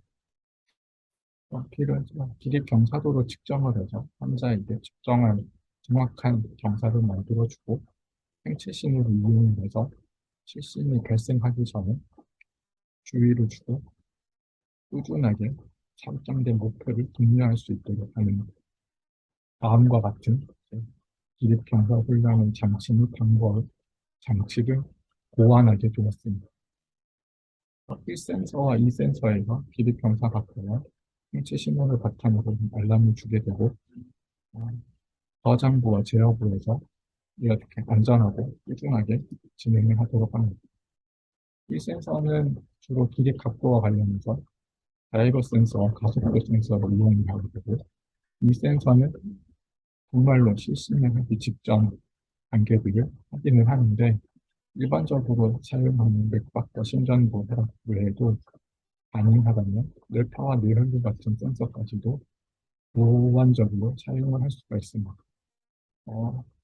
기립경사 훈련, 이건 실신이 일어날 동안 뇌혈류가 떨어지면서 뇌 역시 기능이 떨어지고, 그래서 뇌파에서 서파가 나타나게 됩니다. 이렇게 뇌파가 변화하는 것은 이상적인 실신이 나타나기 조금 전에 이미 뇌파의 변화가 있기 때문에 환자에게 조금 더 안전하게 알람을 줄 수가 있을 것이고, 본인이 그림은 제 환자 중에 한 명은 길이평사, 경사 결과를 가져오는데 혈압, 그게 수축기 혈압, 이완기 혈압, 맥박, 그리고 이 빨간 거는 영국의 초음파로 잰 뇌혈구량입니다. 보시면 뇌혈구량은 다른 심장에서의 생체 신호와는 다르게 꾸준히 감소를 하게 되고 실신을 하기 이미 수분 전부터 감소하는 것을 보실 수가 있어서 그러한 뇌혈기를 이용을 한다면 조금 더 안전하게 환자들이 기립경사 검사를 할 수 있을 것입니다. 그래서 다음과 같은 알고리즘으로 자가기립경사 기관의 장치가 만들어지게 되고 현재까지 나와 있는 거는 정말로 병원의 내원에서 하는 자가기립경사 또는 생합제를 비롯한 몇 가지 약물치료 그리고 카운터 매뉴버들이 있습니다. 하지만 이러한 이제까지의 공고되고 있는 다른 치료들에 비해서 누구나 집에서 일정하고 안전하고 희생하게 할 수 있다는 장점이 있는 경우는 여전히 환자의 자율의 일본이 해나되고 효과가 나타나기까지의 시간이 좀 있어야 된다는 점은 아직까지 좀 계산할 점이라고 할 수 있습니다. 본 장치를 어떤 형태로 만들 것인가에 대한 고민이 좀 필요하긴 한데 아주 간단하게는 스마트폰과 스마트워치의 애플리케이션을 만들고 여기에 부가 기능, 특히 부가 센서를 추가하는 형태가 될 수가 있을 것이고 아니면 처음부터 독립적인 기기로 만들고 환자들에게 판매 혹은 대여를 하는 방법도 있을 것이라고 생각을 합니다. 지금까지 경청해 주셔서 감사합니다. 네, 발표 감사합니다. 마지막으로 이화여대 심원보 교수님께서 항체 라이브러리 기술을 발표하겠습니다. 예, 안녕하세요. 이화여자대학교 심현보 교수입니다. 저는 저희 연구실에서 이제 오랫동안 연구해 오고 있는 항체 라이브러리의 설계 및 구축, 활용에 대한 연구 내용을 말씀드리도록 하겠습니다. 예, 아시다시피 항체는 항원하고 결합을 하고 있고 항원하고 결합을 할 때 이 항체의 양쪽 팔 끝에 있는 6개의 소위 말하는 CDR이라고 부르는 이 6개의 루프를 이용을 해서 항체와 항원과 결합하는 표면을 형성을 하게 됩니다. 따라서 항체 라이브러리를 설계를 할 때 이 6개의 CDR의 다양성을 얼마나 높은 퀄리티로 설계를 하고 구현을 하느냐 하는 것이 상당히 중요합니다. 전통적으로는 합성 항체 라이브러리를 만들 때 이런 6개의 CDR의 다양성을 여기 보시는 것처럼 랜덤 컴비네토리얼 다이버시티를 이용을 해서 구현을 하게 됩니다. 쉽게 말해서 뉴클레오타이드들을 랜덤하게 섞어서 특정 위치에 랜덤한 뉴클레오타이드들이 오게 만들고 그러므로 해서 굉장히 다양한 서열들을 여러 개를 쉽게 합성을 할 수가 있습니다. 이 방법의 장점은 아주 높은 다양성을 아주 쉽게 합성을 할 수가 있다는 것이 장점이지만은 반면에 어떤 서열을 만들고 어떤 서열을 만들지 않을 것인가에 대한 컨트롤을 거의 할 수가 없습니다. 따라서 항체 라이브러리 다양성, 서열 다양성 자체의 퀄리티가 그렇게 높기가 힘듭니다. 그런 것들이 이제 단점이라고 할 수가 있겠고요. 저희는 여기서 약간 이 방향을 틀어서 그렇다면은 다양성을 좀 희생을 하더라도 미리 우리가 어떤 서열들을 만들겠다 하는 것을 미리 하나씩 다 설계를 하고 설계한 서열들을 패러럴 신테시스를 통해서 배열 합성법을 통해 가지고 한 1000개에서 10,000개 정도씩 만들어낼 수가 있으니까 하나하나 CDR 서열은 뭐 수천만 수억씩 되는 아주 높은 다양성이 아니고 한 수천에서 수만 정도 되는 낮은 다양성이지만은 그 하나하나의 퀄리티는 높고 그리고 CDR이 6개나 있으니까 수천 개씩밖에 안 되더라도 그것이 6개가 모이면 굉장히 높은 다양성을 역시 만들어낼 수가 있다라는 아이디어를 가지고 저희가 제2세대의 항체 라이브러리를 만든 바가 있습니다. 이것이 2015년의 일이고요. 그렇게 만들어진 항체 라이브러리를 여러 개의 항원에 대해서 테스트를 해봤더니 항체들이 잘 만들어지고 서열도 다양하게 만들어지고 그렇게 만들어진 항체들의 친화도 또 KD 값이 10-8승에서 -9승 수준으로 아주 높게 그 친화도가 나오는 것을 확인을 해가지고 이러한 설계 어프로치가 굉장히 유효하고 높은 품질의 항체 라이브러리를 만들 수가 있다는 것을 증명을 한 바가 있습니다. 그런데 이것들을 몇 년 동안 쭉 사용을 하다 보니까 물론 굉장히 좋은 항체 라이브러리이지만은 개선을 할 수 있는 여지가 보이기 시작했습니다. 그 중에 하나가 뭐냐 하면은 결국은 항체 라이브러리를 스크리닝을 하는 기본적인 기술적인 플랫폼은 페이지 디스플레이인데 페이지 디스플레이 과정에서는 이렇게 바인딩을 통해서 셀렉션을 하는 과정도 있지만은 셀렉션이 된 페이지들을 이퀄라이에서 증폭을 시키는 과정이 있습니다. 이 이퀄라이에서 증폭되는 과정에서 항체의 서열에 따라서 빠르게 증폭되는 항체 서열과 느리게 증폭되거나 오히려 숫자가 줄어드는 항체 서열이 존재한다는 것을 저희가 여러 해 동안의 경험을 통해서 알게 됐습니다. 사실은 바인딩을 잘하는 서열들이 느리게 증폭되거나 오히려 숫자가 줄어드는 경우에는 좋은 항체임에도 불구하고 셀렉션이 되지 않을 가능성이 있습니다. 이런 단점들을 어떻게 극복을 할 수가 있을까 고민을 하다가 이 넥스트 제너레이션 시퀀싱과 머신 러닝을 이제 적용을 하기로 결정을 했습니다. 여기 보시는 요 그림이 이제 항체 절편 SCFB의 이제 모식도이고요. 보시면은 헤비 체인, 라이트 체인이 있고 이제 6개의 CDR 각각 3개씩의 CDR들이 이제 존재를 하게 되고 이때 이 빨간색으로 표현이 된 VH3-23 서열에는 프로틴 A가 잘 결합을 하는 것이 이미 알려져 있습니다. 저희가 사용을 한 이 VH3-23 서열에. 그래서 2세대 라이브러리가 셀렉션이 되기 전 라이브러리 그리고 프로틴 A에 대해서 셀렉션을 하고 난 후의 라이브러리의 서열들을 각각 NGS로 분석을 해서 어떤 CDR 서열들이 빠르게 증폭을 이뤘고 어떤 CDR 서열들이 느리게 증폭이 됐는지 또는 숫자가 줄어들었는지 이런 것들을 분석을 했습니다. 그리고 이제 그런 분석을 이제 수치화시켜서 인리치먼트 스코어라는 것을 계산을 했고 인리치먼트 스코어가 높으면 높을수록 빠르게 늘어나는 것이고 낮으면 낮을수록 오히려 숫자가 줄어드는 패닝을 통해서 숫자가 줄어드는 그런 서열들이라는 것을 이제 알게 되었고 이런 서열들을 쭉 이제 검사를 해보면은 양전화 음전을 가지고 있거나 크기가 작고 폴라한 아미노산들이 빠르게 증폭이 되는 서열들에 많이 존재를 하고 반대로 크기가 크고 하이드로포빅한 아미노산들이 느리게 증폭되거나 숫자가 줄어드는 서열들에 많이 분포를 한다라는 정도의 대략적인 경향성을 볼 수는 있었습니다.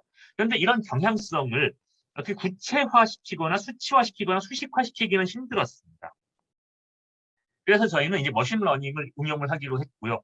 이런 서열들이 빠르게 늘어난다. 이런 서열들은 숫자가 줄어든다. 인리치먼트 스코어가 높다 낮다 하는 데이터들을 이용을 해서 머신러닝 모델을 트레이닝을 시키고 그렇게 트레이닝된 모델을 이용을 해서 실제 데이터와 비슷하게 실제 결과와 비슷하게 얼마나 패닝을 통해서 빠르게 이 인리치먼트가 일어나는 서열인가 하는 것을 예측을 하도록 시켜봤습니다. 그랬을 때 그 예측의 신뢰도가 꽤 리니어하게 잘 나온다는 것을 볼 수가 있었고 에리어 언더 커브도 0.76 정도로 아주 높지는 않지만은 어느 정도의 신뢰도를 가지고 이런 이 패닝을 통해서 항체 서열이 늘어나거나 줄어드는 것들을 어느 정도 예측을 할 수 있었다라는 것을 증명을 했습니다. 이런 것들을 이용을 해서 항체의 CDR 서열들을 쭉 여러 개를 시뮬레이션을 하고 시뮬레이션 한 것을 머신러닝을 적용을 해가지고 얘네들이 빨리 증폭이 될 것인가 아니면 증폭이 잘 안 될 것인가 하는 것들을 미리 예측을 해가지고 빨리 증폭될 것 같은 서열들 위주로 저희가 선별을 하고 그런 것들을 합성을 해서 항체 라이브러리를 만들기로 했습니다. 거기에 더해서 치료용 항체를 개발을 하는데 면역 원성이 낮은 항체를 만들고자 인실리코에서 디이뮤니제이션 그러니까 이 T셀 이 에피톱에 해당할 가능성이 높은 서열들을 배제하는 여기 바인더라고 되어 있는 이런 서열들을 배제하는 그런 과정들까지 인실리코에서 거쳤습니다. 그렇게 해서 만들어진 것이 3세대 항체 라이브러리 58T이고요. 58T의 설계의 기반이 됐던 2세대 항체 라이브러리가 58S입니다. 58T와 58S의 그 항체 선별 결과를 비교를 해보면 58T가 일반적으로 58S와 동등하거나 더 빠르게 항체들을 만들어낸다. 그래서 이제 어떤 항원에 대해서는 58T는 3차 내지 4차 정도의 패닝을 거치면 거의 대부분이 항원과 붙는 항체들이 만들어지는 데 비해서 58S 2세대 라이브러리는 그렇지가 못하더라. 그런 것들이 꽤 많이 보이고 있습니다. 그래서 결론적으로는 이런 이 머신러닝에 기반을 한 설계 철학을 가지고 설계되고 구축된 항체 라이브러리가 그렇지 않은 합성 인간 항체 라이브러리에 비해서 더 높은 수준의 이 항체 선별 능력을 보이고 있다. 그래서 이런 설계 철학이 유효하고 이 항체 라이브러리는 현재 만들어졌고 현재 저희가 인하우스에서 여러 가지 프로젝트에 활발하게 적용을 하고 있는 상태다라는 것까지 말씀을 드리면서 제 발표를 마치도록 하겠습니다. 예, 감사합니다. 네, 발표 감사합니다. 오늘 안내드린 8개 출품 기술 중 기술 이전이나 공동 연구에 관심 있는 분들께서는 아래 문의처로 연락해 주시면 상세히 안내해 드리도록 하겠습니다. 이상으로 이번 2022년 바이오 우수기술 상담회를 마치도록 하겠습니다. 바쁘신 와중에 이번 설명회에 참가해 주신 모든 분들께 다시 한번 감사의 말씀을 드립니다. 감사합니다.